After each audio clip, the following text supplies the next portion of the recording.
probability. So today we're going to look at permutations, and before we can look at permutations we need to know what is a factorial. So a factorial is a short way of writing a product of natural numbers where each number is decreasing by 1. So for instance, if we multiply 6 by 5 by 4 by 3 by 2 by 1, we get 720. And if we multiply 10 by 9 by 8 by 7 by 6 by 5 by 4 by 3 by 2 by 1, well, we get 3628800.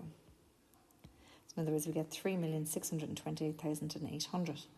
So a short, nice, neat way of writing this is by using 6 exclamation mark. So this is read as 6 factorial and 10 factorial.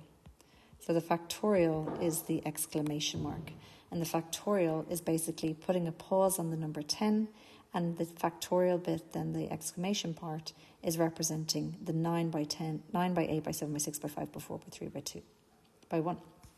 So in general what we say is that n factorial is the product of n times n minus 1, n minus 2, n minus 3. So we're decreasing by 1 each time until we get all the way down to 3 by 2 by 1. An important thing to note is that if we were to get 1 factorial, we get 1. And also if we get 0 factorial on our calculator, we also get 1. So on your calculators to do this, if it's Casio, then what you want to do is locate the x to the minus 1 button, and above that you're going to then see x factorial. But if it is the sharp calculators,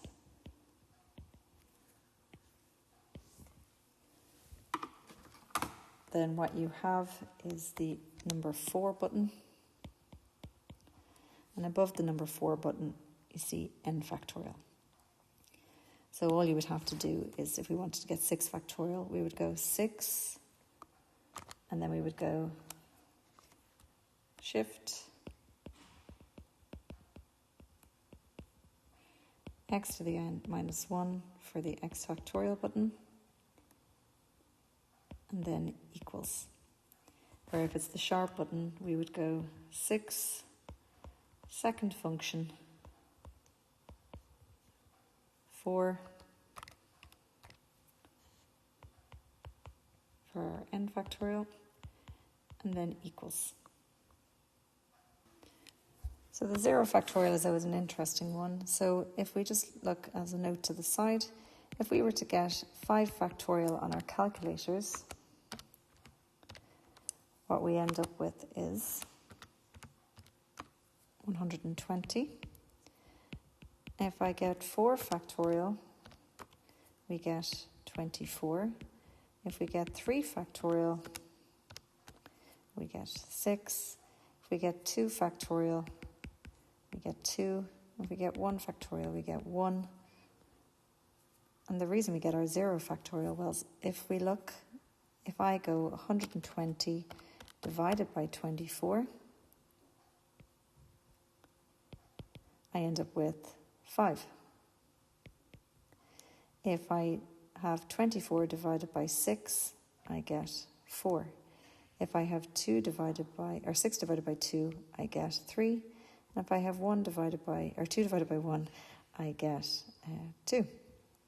So of course, by going back 1 each time when dividing, we end up with the factorial previous to that.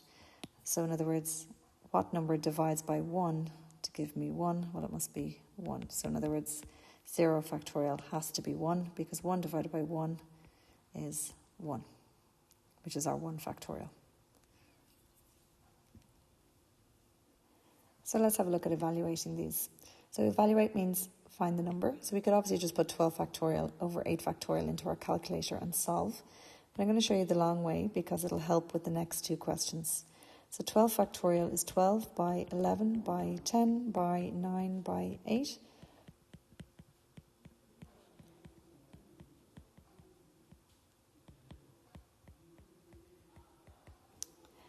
All over 8 by 7 by 6 by 5 by 4 all the way down.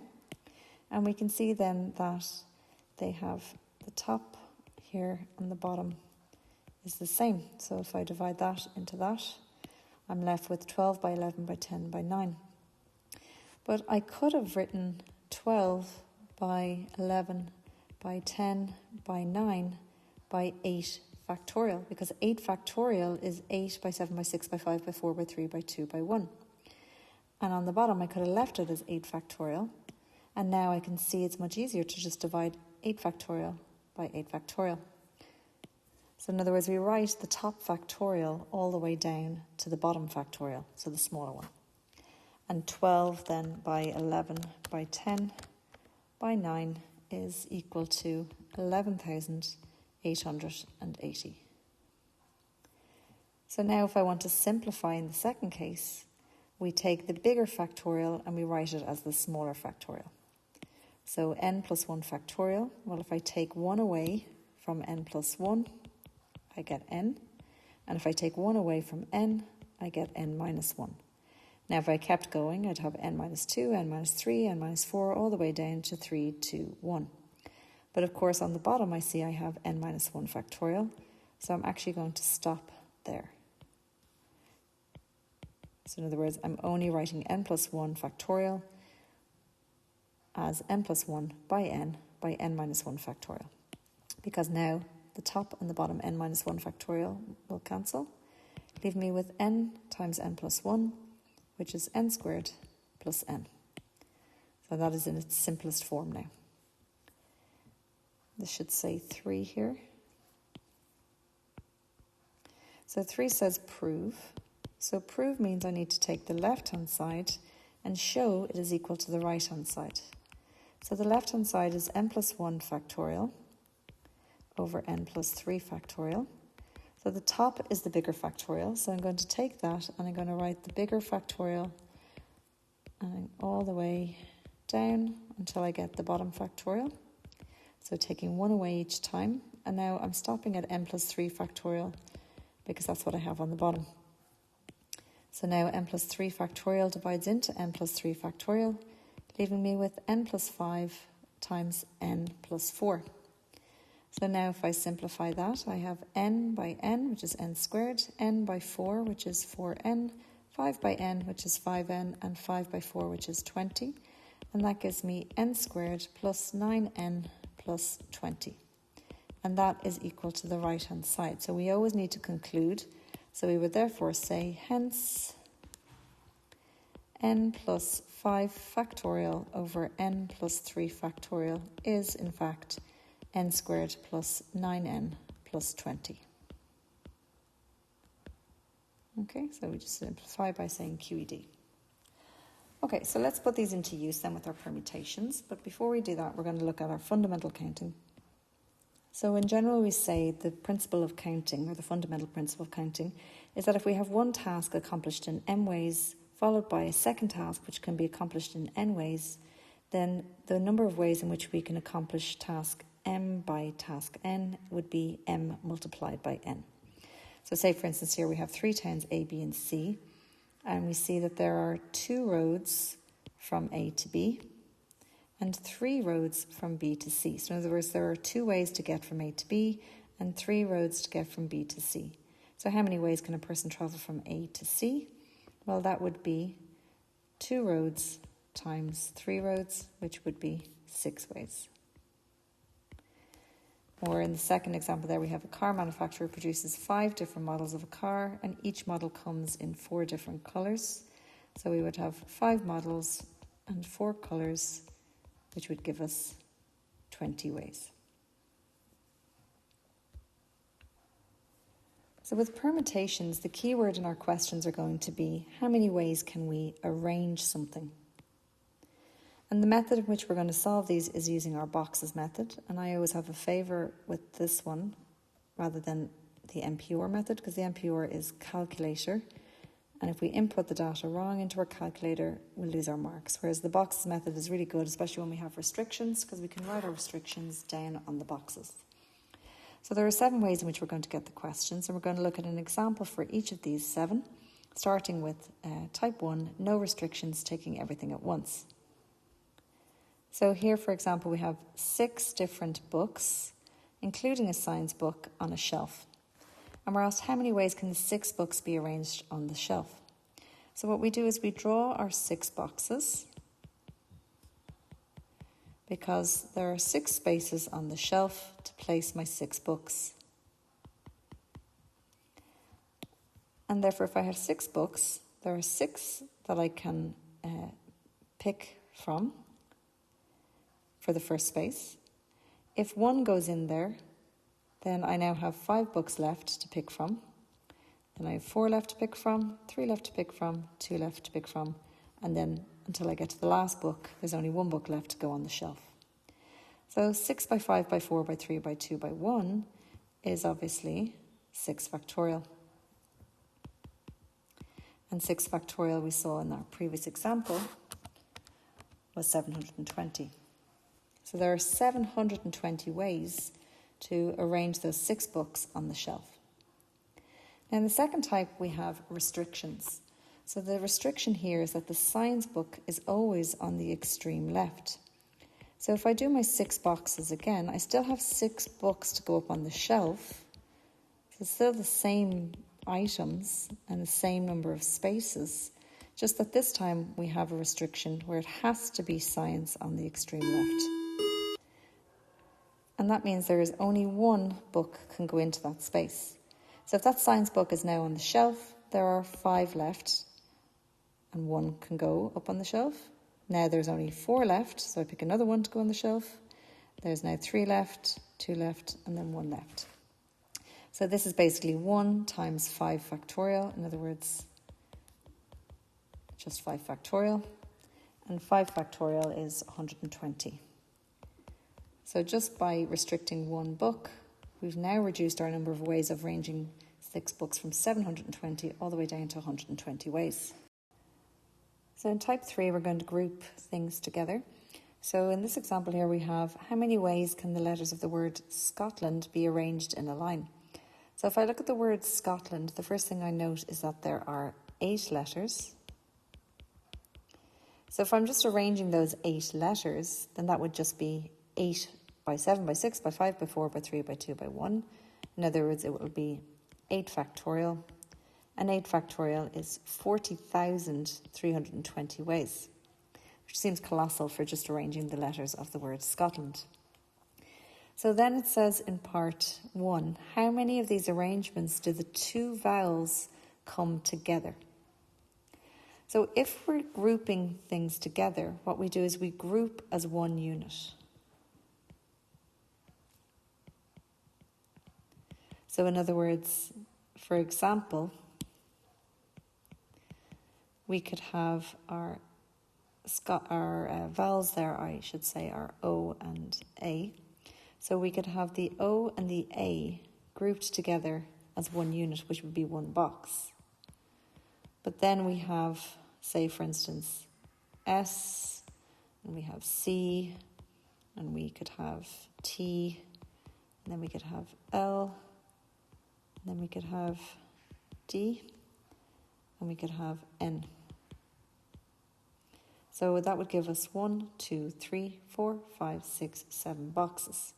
So therefore, because we're grouping 2 together, we now have 7 units, or 7 boxes.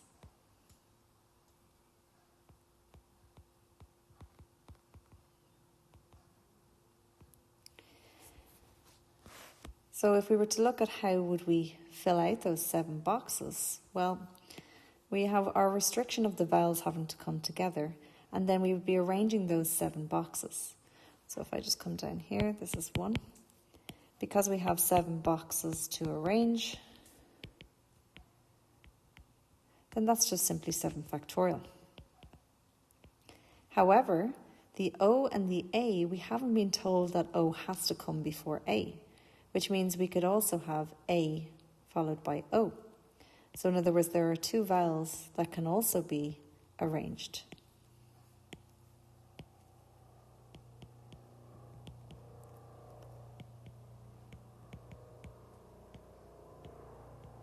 So therefore, 7 factorial multiplied by 2 factorial gives us 10,080 ways to arrange them. So the second thing then says, well, how many of the arrangements begin with S and end with the two vowels? So again, if I have my 7 boxes, because the vowels are still together, then my restrictions are S is on the first one, and then my vowels come together at the end. So I only have one choice for the first box and one choice for the last box. So in other words, we always start by filling out our restrictions. So if 2 of my 7 units are now taken, that means I have 5 letters left, then 4, then 3, then 2, and then 1. So that's 1 times 5 factorial times 1, which is just 5 factorial. But of course, the 2 vowels can also be arranged.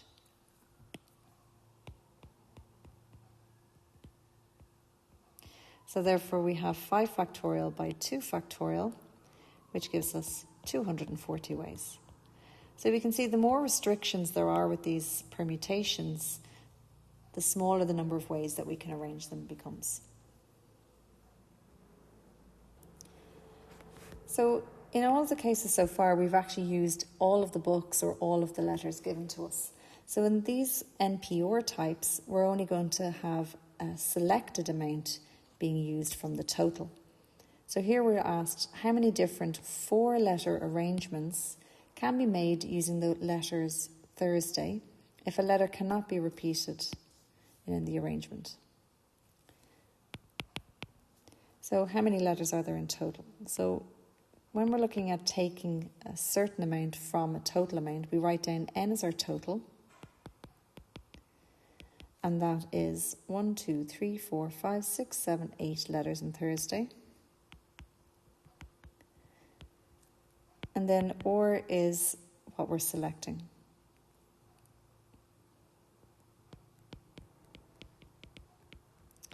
So we're arranging 4 letters.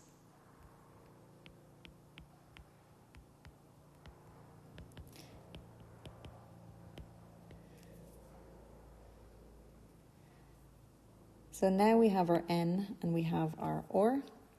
Then if we're looking at arranging 4 letters from 8, then that's written as 8 permutate 4. And on our calculators, that would be 8. Second function for sharp, and then 6, and then equals.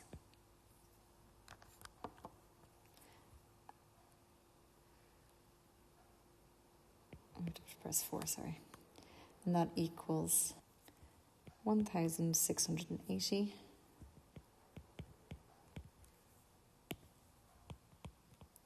And if we're doing the Casio, so the second function 6 button is your NPR button on the sharp, and then on the Casio, it's directly above the multiplication sign. So we would have 8 shift our multiplication sign, and then 4, and then equals, and we also get 1,680 obviously. So the shift gives you your yellow writing on your Casio calculator, and your second function gives you your orange writing on the sharp calculators. Okay, so if we don't want to rely on our calculator in case we make mistakes, how would we do that with our boxes method? Well, we're looking at arranging 4 letters. So we have 1, 2, 3, 4. And we have 8 letters. So I have 8 letters from Thursday that can go into the first box. If one of those letters is used, I then have 7. If one of those is used, I now have 6, and then I have 5. So 8 by 7 by 6 by 5 is 1,680. So the boxes method always work, especially when we have our restrictions, like in the second case here. So if I mark that as part 2. Part 2 says how many of the arrangements begin with D and end with the vowel. So if I take my 4 boxes, and it has to begin with a D, and then it has to end with a vowel. Now it doesn't say which vowel or that they have to be grouped together, so that means I have a choice of vowels here. So I only have one D, but I have 2 vowels. So if the D is used and one of the vowels is used, so if I go up to my letters here, let's say for instance D is gone and I'll say the vowel A has been used. Well, how many letters have I left to go into the other 2 boxes? Well, I have T, H, U, or S and Y, which gives me 1, 2, 3, 4, 5, 6. So we now have 6 could go into this box and 5. So that's 6 by 5 by 2, which gives us 60 ways. So type 5 is our digits. In this example, we're not going to include 0. So we have how many different numbers with the 3 digits or fewer can be formed from the digits 2, 3, 4, 5, and 6. Each digit can only be used once. So that's the first part of the question. And then the second part says, well, how many of the above numbers are odd? So if we look at the first part, it says it has to be 3 digits or fewer.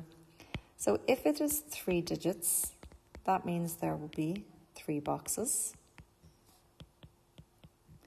If it is 2 digits, that means we'll do 2 boxes. And obviously I could have a single digit. So that would just be 1 box. So I can have 3 digits, or I can have 2 digits, or I can have 1 digit. So if I have 3 digits, my total number of numbers to choose from is 2, 3, 4, 5, and 6. So my total N is equal to 5 numbers. So in the first case, because I'm selecting 3 digits, it would be OR is 3. So I can have 5 in the first box, then I could have 4, and then I could have 3. So I have 5 by 4 by 3, gives me 60 ways. But if I have 2 digits, well then I can have 5 times 4, which is 20. And if I have 1 digit, then I can have 5. So that means that there are 60 ways, or there are 20 ways, or there are 5 ways of having 3 digits, or 2 digits, or 1 digit. So when it's OR, we add them up. So therefore our total number of ways is 60 plus 20 plus 5, which is 85 ways of having 3 digits or fewer.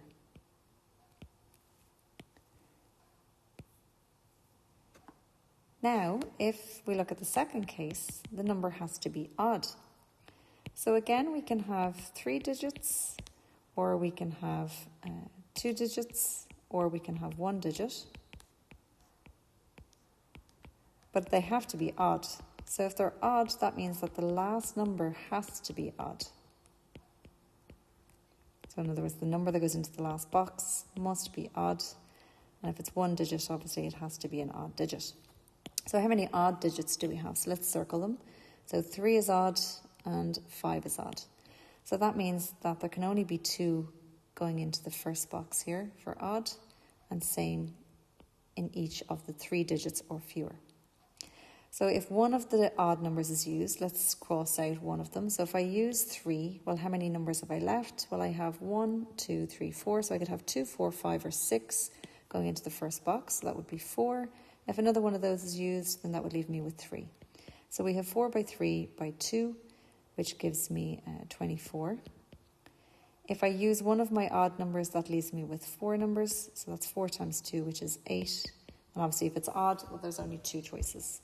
So that means if it's a number that is 3 digits or fewer that is odd, there are 24 ways, or 8 ways, or 2 ways, which means there are a total of 34 ways to arrange the numbers to give me a odd number that is 3 digits or fewer.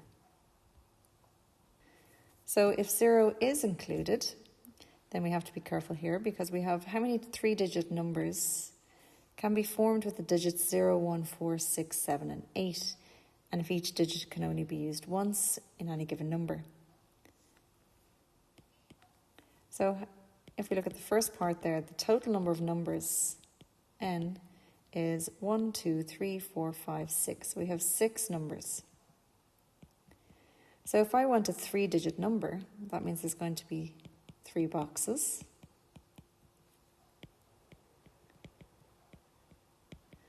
But if it's a 3-digit number, I can't have 0 in the first box. So it can't be 0. Because then it would only be a two-digit number.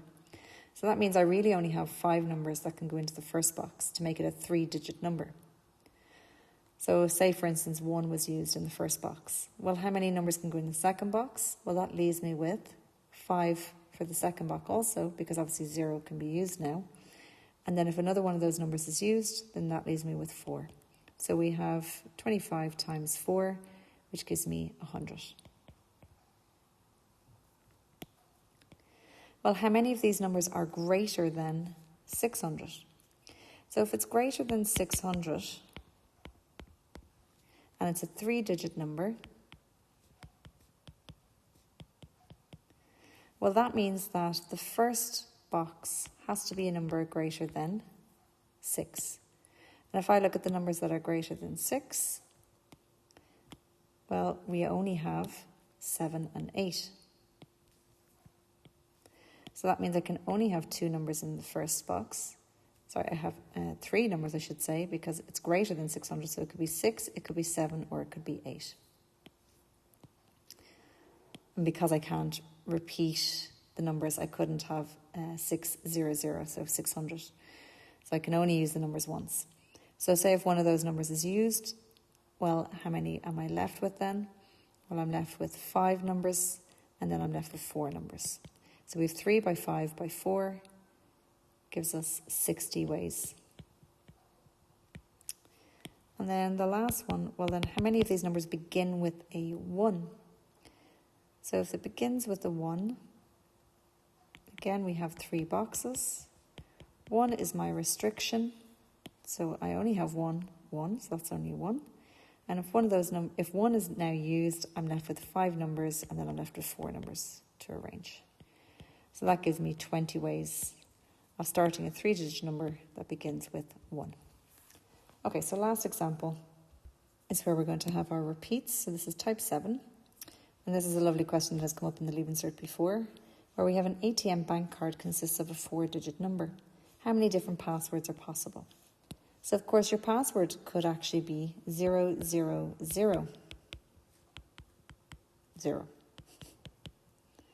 In other words, how many numbers do we have? Well, our digits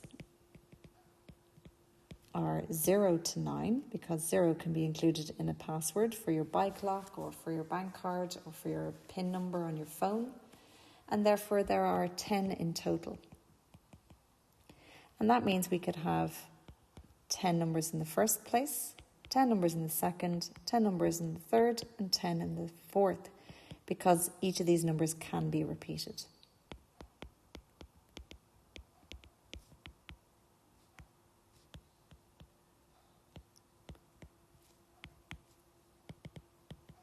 So 10 by 10 by 10, so 10 to the power of 4 gives us 10,000 ways to hack your bank card. Okay, so let's look at our books for some questions. So it's page 48, and you're going to do question 1, part 2, part 3, part 4. Question 2, 6, 10, 11, 13b part 2,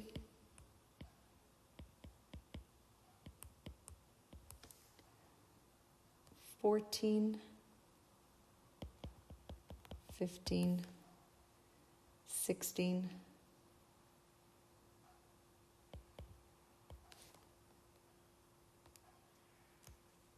19,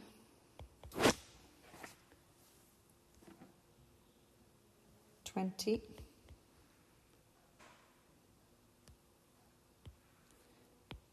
21,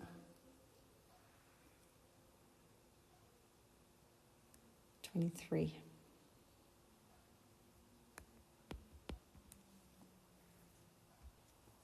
And 27.